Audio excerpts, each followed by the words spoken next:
उसको बीच में रोक के कि तुमको कैसे मालूम, भारत इतना पैसे वाला देश, इतना समृद्धशाली, इतना।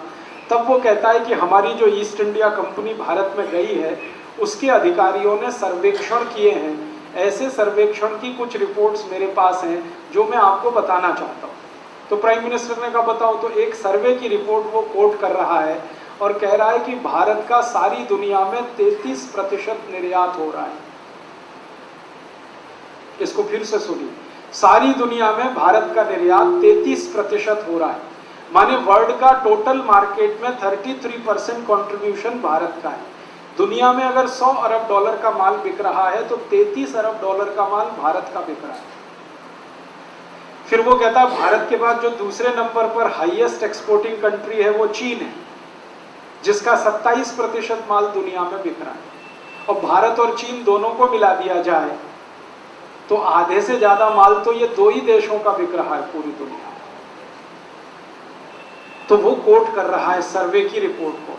अब ये जो 33% एक्सपोर्ट हो रहा है, तो फिर वो पूछ रहा है प्राइम मिनिस्टर क्या क्या एक्सपोर्ट हो रहा है भारत से। तो वो बोल रहा है सबसे ज्यादा एक्सपोर्ट होता है भारत से वो है कपड़ा, टेक्सटाइल इंडस्ट्री हमारी सबसे अच्छी। आपको मालूम है यहाँ मलमल बनता था, मलमल की थान होती थी, 12 गज लंबा मलमल का थान तय करते हुए एक दिया सलाई के डब्बे में रख सकते थे, इतनी बारीक बुनाई होती थी। तो वो विल्बरफोर्स कह रहा है हाईएस्ट एक्सपोर्ट है टेक्सटाइल का, और वो कह रहा है कि दुनिया को कपड़ा पहनना तो भारत ने सिखाया। उसके ये शब्द पे ध्यान दीजिए। तो ग्लैडस्टन हैरान हो गया। तो वो कहता है हाँ, दुनिया जब कपड़ा पहनना जानती नहीं थी तब भारतवासी मलमल बनाते थे, इतनी बारीक बुनाई था, और ये मशीन से नहीं बनता, हाथ से बनता है। तो ग्लैडस्टन कहता है आई कांट बिलीव इट, वो कहता है मुझे भरोसा नहीं होता। तो विल्बरफोर्स कहता भरोसा तो मुझे भी नहीं होता, लेकिन ये रिपोर्ट सामने रखी है, इसका क्या करूं, और ये भारतवासियों की बनाई हुई नहीं है, हमारे अधिकारी जो भारत में गए हैं उनकी बनाई हुई रिपोर्ट। कपड़ा बिकता था बहुत बड़े एक पैमाने पर, यहां से 33 देशों में जाता था। फिर दूसरा एक्सपोर्ट होता था स्टील का, स्टील बनता था इस देश में। फिर तीसरा एक्सपोर्ट होता था ईंट ब्रिक्स का, ये घर बनाने के जो काम आते।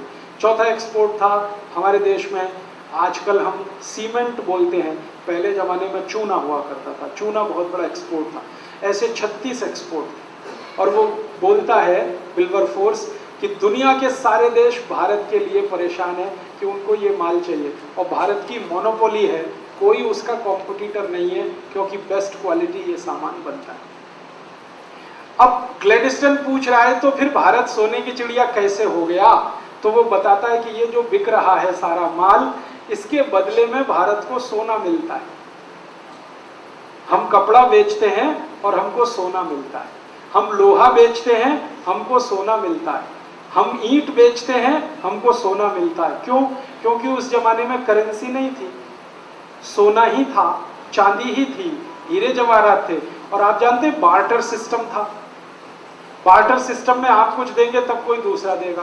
तो हम कपड़ा देते थे तो वो सोना देते थे, हम स्टील देते थे तो सोना देते थे। और हमारा सबसे बड़ा व्यापारिक साझीदार था अफ्रीका।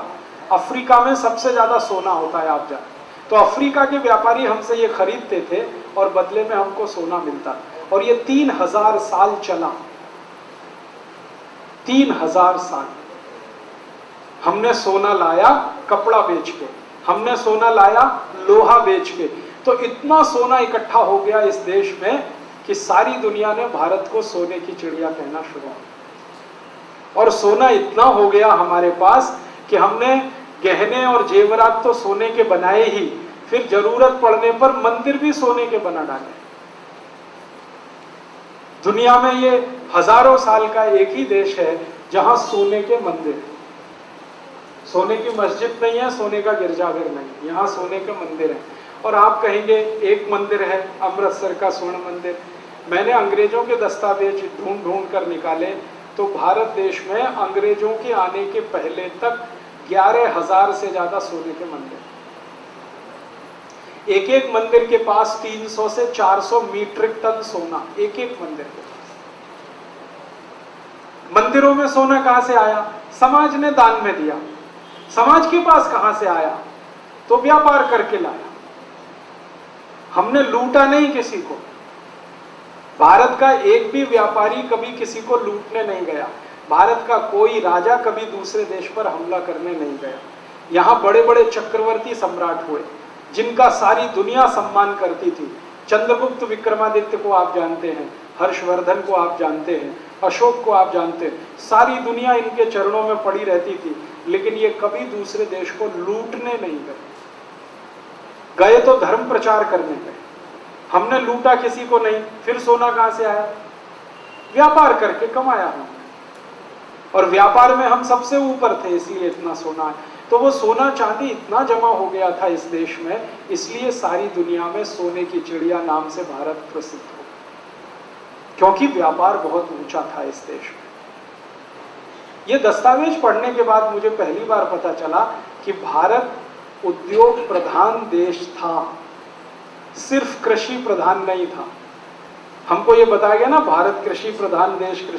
कृषि तो सेकेंडरी है, उद्योग तो प्राइमरी थे। और ये सब इतना सारा 3000 साल हम सोना कमाते रहे, फिर मंदिर बनाते रहे, सोना दान करते रहे। सोने का उपयोग इस देश में सबसे ज्यादा है, आज भी सबसे ज्यादा। हम गरीबी में हैं, फिर भी दुनिया का सबसे ज्यादा सोना इसी देश में। भले वो घरों में है, ये अलग बात है, लेकिन है अभी भी इस देश में। तो इसलिए ये देश पैसे वाला समृद्धशाली बना। और यही कारण था जो अंग्रेज यहाँ आए, फ्रांसीसी आए, डच लोग आए, पुर्तगाली लोग आए। आप जरा सोचो, अगर हम गरीब होते और भुखमरी के शिकार होते तो अंग्रेज यहाँ 200 साल झक मारते। 200 साल, 2-4 साल में लौट जाते। अगर हम गरीब होते, भुखमरी के शिकार होते, तो फ्रांसीसी क्यों आते? वास्को डिगामा क्यों आया अपनी पूरी फौज लेके? सिकंदर क्यों आया यूनान से चलकर यहां तक? ये सारे लोग आए क्योंकि हमारे पास कुछ था, और वो दो ही चीजें थी, एक तो ज्ञान और दूसरा पैसा। हे दोस्तों, अगर वीडियो पसंद आया है तो लाइक और सब्सक्राइब जरूर करें, और सब्सक्राइब बटन के राइट में जो बेल आइकन है उसे जरूर दबाएं, ताकि आप हमारे द्वारा पोस्ट करी गई कोई भी वीडियो मिस ना कर सके।